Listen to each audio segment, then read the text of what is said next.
ದ್ರೋಹ ಮಾಡಿದ್ರಿ.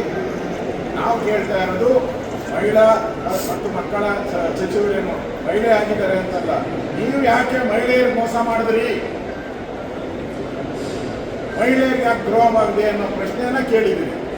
ಆದರೆ ಸದನದಲ್ಲಿ ಅವ್ರು ಉತ್ತರ ಕೊಡಬೇಕಾದ್ರೆ ಅವ್ರು ಹೇಳ್ಬೇಕಾಯ್ತು, ತಪ್ಪಾಗಿದೆ, ನಾನು ಫೆಬ್ರವರಿ ಮತ್ತು ಮಾರ್ಚ್ದು ನಿಮ್ಮ ಈ ಸದನ ಮುಗಿಯೋದ್ರೊಳಗಡೆ ಅವ್ರ ಅಕೌಂಟ್ಗೆ ಒಂದೇ ಸರಿ ಹಾಕ್ಬಿಡ್ತೀನಿ ಅಂತ ಹೇಳಿದ್ರು ನಾವು ಕ್ಷಮಿಸ್ಬಿಡ್ತಾ ಇದ್ವಿ.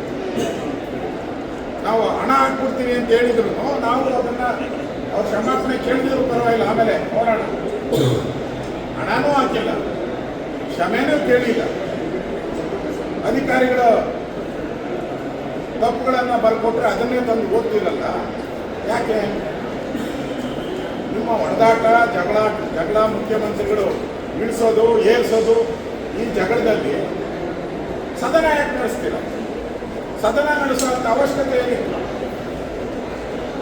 ಇಡೀ ಸರ್ಕಾರ ಒಟ್ಟಾಗಿ ಬಂದು ಈ ಸದನದಲ್ಲಿ ಕೂತ್ಕೊಬೇಕಾಗಿತ್ತು. ಇಲ್ಲಿ ಸದನದಲ್ಲಿ ಬಂದಿರುವಂಥ ಮಂತ್ರಿಗಳು ಯಾರ ಒಟ್ಟಾಗಿ ಯಾರು ಕೂತಿಲ್ಲ, ಎಲ್ಲ ಡಿವೈಡೆಡ್ ಆಗಿದ್ದಾರೆ. ಗ್ರೂಪ್ ಒಳಗಡೆನೇ ಗ್ರೂಪ್. ಡಿ ಕೆ ಶಿವಕುಮಾರ್ ಬರ್ತಾರೆ, ಅವರು ಒಂದಷ್ಟು ಜನ ಎಮ್ ಎಲ್ ಎಗಳ ಹತ್ರ ಮಾತಾಡ್ತಾರೆ.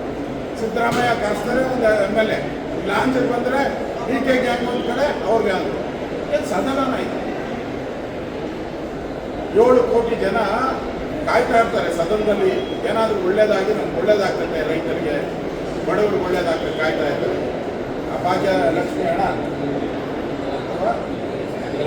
ಗೃಹಲಕ್ಷ್ಮಿ ಹಣ ಬರ್ತೈತೆ ನಮ್ಮ ಅಕೌಂಟ್ಗೆ, ಅನ್ನ ತಗೊಳ್ಳೋಣ, ರೇಷನ್ ಪಡೆಯೋಣ ಅನ್ನೋ ಇದರಲ್ಲಿ ನೀವು ಅವರ ಆಸೆಗೆಲ್ಲ ಉಪವಾಸ ಮಾಡಿಬಿಟ್ರಿ, ತಣ್ಣೀರು ಬಟ್ಟೆ ಹಾಕ್ಬಿಟ್ರಿ ಅವ್ರ ಹೊಟ್ಟೆ ಮೇಲೆ.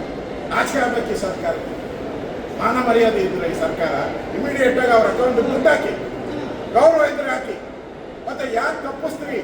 ನಾವು ನಮ್ಮ ಮಹೇಶ್ ತೆಂಗಿನಕಾಯಿ ಅವರು ಹುಡುಕಿದ್ರು, ನಾವು ಅಕಸ್ಮಾತ್ ಬಿಜೆಪಿ ಇದನ್ನು ಹುಡುಕಿಲ್ಲ ಅಂದಿದ್ರೆ ಗೋವಿಂದ ಈ 5,000 ಕೋಟಿ ನುಂಗುತ್ತಿರೋರು ಗೊತ್ತೇ ಆಗ್ತಾ ಇರಲಿಲ್ಲ.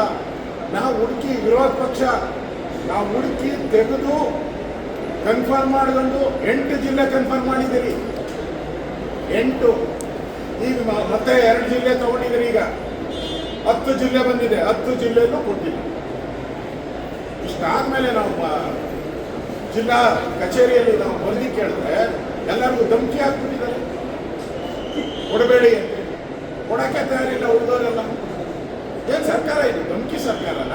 ಏನೋ ಡಿ ಕೆ ಶಿವಕುಮಾರು ಫ್ಲಾಟ್ ಓನರ್ಗೆಲ್ಲ ಧಮಕಿ ಹಾಕ್ತಾರಪ್ಪ, ಈ ನಮ್ಮ ಅಧಿಕಾರಿಗಳಿಗೆಲ್ಲ ಧಮಕಿ ಹಾಕಿ ಕೊಡಬೇಡ್ರಿ, ಮಹೇಶ್ ತೆಂಗಿನಕಾಯಿ ಬಂದರೆ ಎಲ್ಲೂ ಕೊಡಬೇಡಿ ಅಂತ ಹೇಳಿದ್ರೆ ಏನು ಇದನ್ನ ಸರ್ಕಾರ ಅಂತಾರ? ಗುಂಡಾಗಿರಿ ಸರ್ಕಾರ ಇದೆ.